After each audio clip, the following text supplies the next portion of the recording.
Greetings, I'm Delita Dabalkao here with your daily news.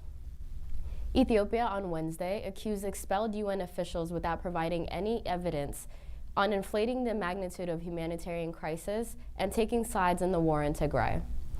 The Ethiopian government accused the Tigray Defense Force of fueling the conflict by sending soldiers from Tigray into neighboring Amhara and Afar regions and blocking aid delivery. New European Union humanitarian air bridge flight has reached Tigray with 10.6 tons of life-saving cargo for all affected by this conflict. Ethiopia on Wednesday accused UN officials without providing evidence of inflating the magnitude of humanitarian crisis and taking sides in the war in Tigray. UN Secretary General Antonio Guterres, on his part, pressed the country's ambassador for documentation of these allegations.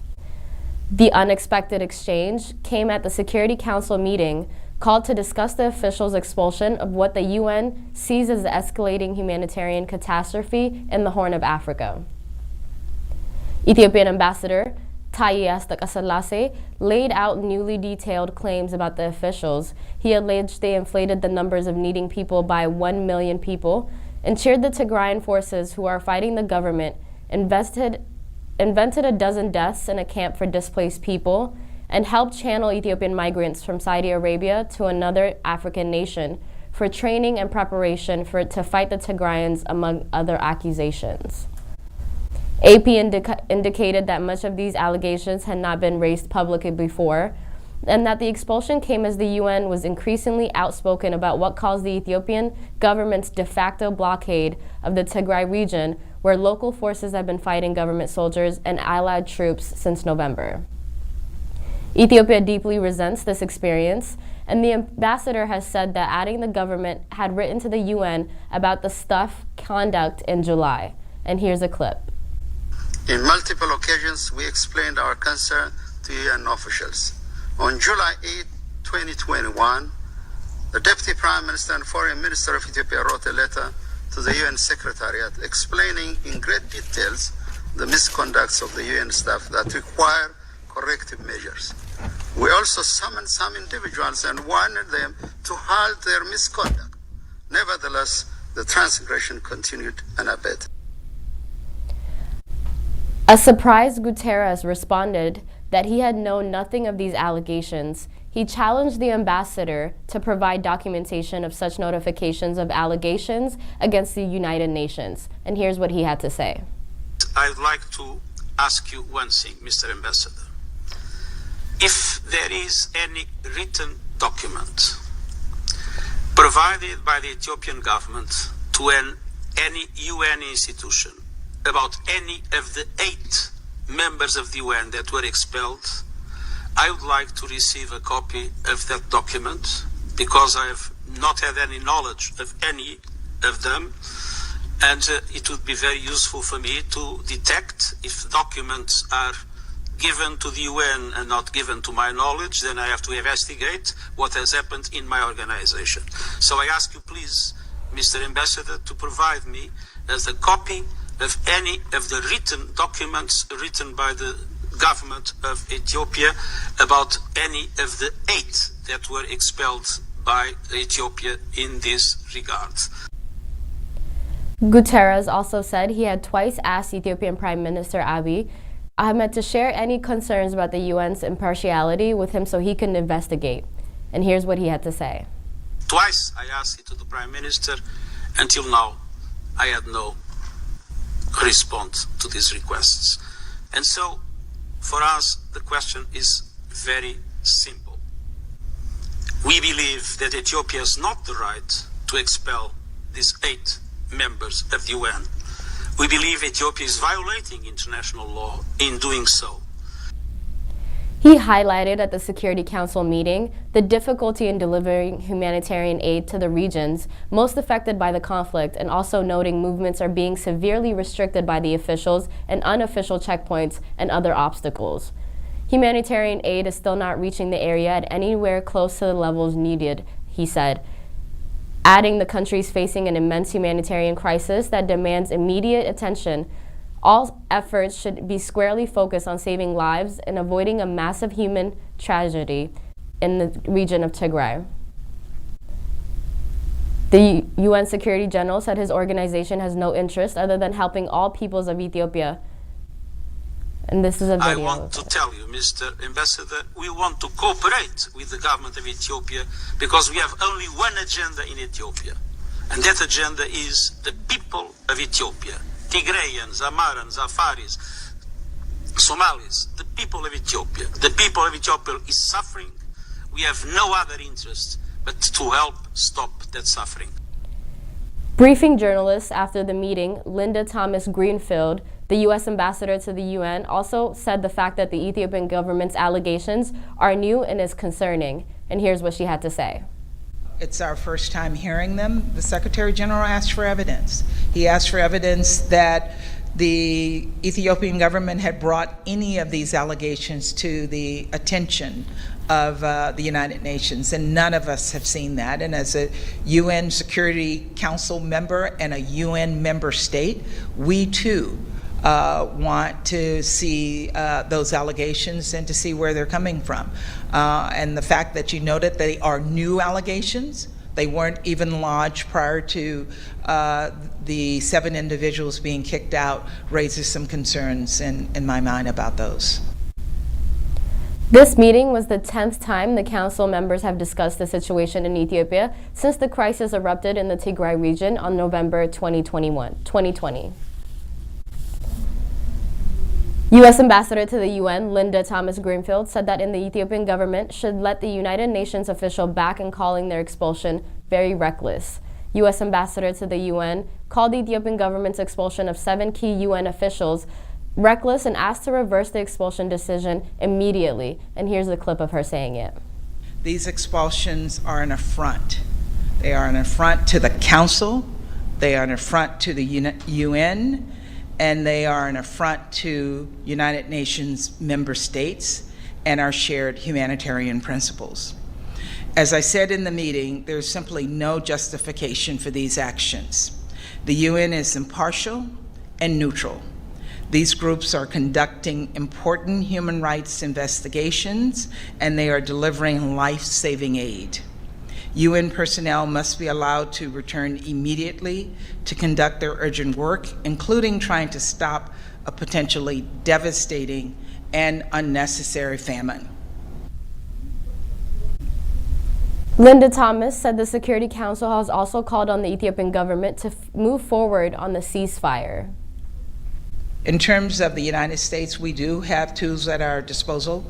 You may have noted in my statement, I suggested it could be that we do a resolution, but also we, as you know, the President signed an executive order a couple of weeks ago that gives us the possibility of putting sanctions against individuals for gross violations of human rights and blocking of humanitarian assistance. And that is available for our use when we need it.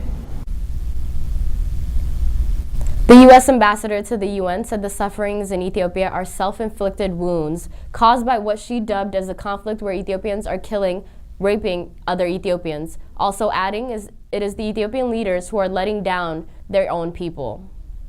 And I want to make something clear. It is not too late to stop this descent. It is not too late to prevent the famine, to get Ethiopia back on track, to save lives. There is still hope. We need a ceasefire that brings all parties to the table to find a peaceful way forward so that Ethiopians can return to the future we know it can have and its children deserve. The government needs to allow for the resumption of services to northern Ethiopia. There will be no lasting peace in Ethiopia, and the country's broader project of democratic and economic renewal will not be realized until there is a wider dialogue, one that includes all Ethiopians, on the future of that state. It is time for Ethiopian leaders to do the right things for the people of Ethiopia. Last month, the Biden administration threatened to impose new sanctions on Ethiopia's officials responsible for the conflict and the complicit prolonging what's happening in the Tigray region. PBS News reports that a specter of famine looms in Tigray as fighting pitting Ethiopian government and its allies against Tigray forces continue. PBS quoted the UN as saying 400,000 people are starving and children are dying at a daily rate. Dr. Hayelom Kabeda, who until a few months ago was the acting director of the Ader University Hospital in Mekelle in the capital of Tigray, and here's what he had to say. When you see malnourished children, you will see a very distended abdomen, and you will see some swellings also in the extremity.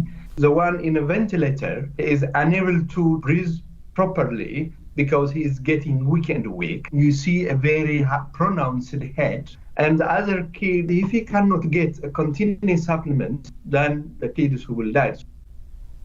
Dr. Hayelom Kabeda shared with PBS reporters photos taken last month showing the extent of the malnutrition among children in Tigray. Unable to breathe properly because he is getting weak and weak. You see a very pronounced head. And the other kid, if he cannot get a continuous supplement, then the kid will die. Kids are already dying. In the last 3 weeks, Tigray TV, which is run by the Tigray government, broadcasted these videos from outside of Mekelle. And the children in the rural Tigray where conditions are even worse. And according to the PBS report, federal forces and their allies from neighboring Eritrea and the Amhara region who occupied parts of Tigray waged a scorched earth campaign. But in late June, Tigrayan forces pushed the Ethiopian federal troops out of most of Tigray, and that is when the senior U.S. officials said the Ethiopian government and its allies effectively blockaded Tigray. In September, 5 convoys of food entered Tigray, and the UN says that the 1/10 of what is needed is the only one that reached the region. The UN has been blocked from bringing in fuel or medicine as well. Medicine is running out of stock, and we used to give also food and also some supplements. You know, we have around 60 intensive care malnourished children in our hospital. And out of these, 6 has been died the last week because we don't have anything that we can give them. Will those other 54 children die? Yeah, definitely they will die. This was echoed by the UN Under Secretary General for Humanitarian Affairs, Griffiths, in an interview with the Associated Press last week. And here's what he said. So the combination of lack of medical care, most of the health institutions there are inoperable, and lack of food will mean that people will start to die. UN officials told PBS whenever aid workers arrive, Ethiopian government officials take away their phones and cameras and anything that can record any evidence. Is the federal government blocking Tigrayans from sharing these images with the world? Yes, the government is blocking all communication. The reason is just not to reveal what's happening in Tigray. Former Tigrayan fighter turned academic and UN mediator Mulgeta Gabrahiwet Berhe of Tufts University spoke with PBS via Zoom from Tigray. We're seeing the peasants are surviving on, wheats and flours that they have never used before, because they have literally nothing to eat. If the world didn't act properly, it could be witnessing another disaster similar to that of 1985 in a very short period of time. In the 1980s, famine killed millions of Ethiopians, and what was made a man-made, and Tigrayan warned this could be a lot worse. The encirclement was not 360 degrees as it is today. This time, the siege is a complete siege. New European Union humanitarian aid bridge flight reaches Tigray. According to European Commissioner for Crisis Management, Janez Larnercic, the second flight of the European Humanitarian Air Bridge to Tigray, co-organized by the EU, France, and Italy, landed in the Mekelle airport on the 6th of October 2021. Within that flight, delivering an additional 10.6 of life-saving cargo for the people affected by the conflict of Tigray. This is in addition to the 4.4 tons of ready-to-use therapeutic food for severely malnourished children already delivered to the UNICEF as part of the EU's humanitarian air bridge on the 11th of September 2021. He said supplies are needed in Tigray on a large scale to avert a large-scale famine, adding, however, the aid delivered today covers only a very small part of what needs on the ground, and he stressed humanitarian aid must be allowed to safely reach all areas where people need immediate life-saving assistance. He stated, "I urge the government of Ethiopia to facilitate access by air, by road, into Tigray and allow humanitarian organizations to work in an independent, impartial, and neutral manner without interference or intimidation." Noting that the neighboring regions of Afar and Amhara are also suffering, European Commissioner of the Crisis Management called for the protection of civilians and respect of the international humanitarian law. The cargo carried on board this second humanitarian air bridge includes nutrition supplies and humanitarian materials for hospitals. It will allow UNICEF to provide nutrition to around 400 malnourished children for 6 to 8 weeks, and covering basic medical needs for the population of 280,000 people for 3 months. Although the delivery of the cargo is welcome to step in easing the suffering of civilians, it remains minimal in relation to the enormous needs on the ground, with the situation continuously deteriorating.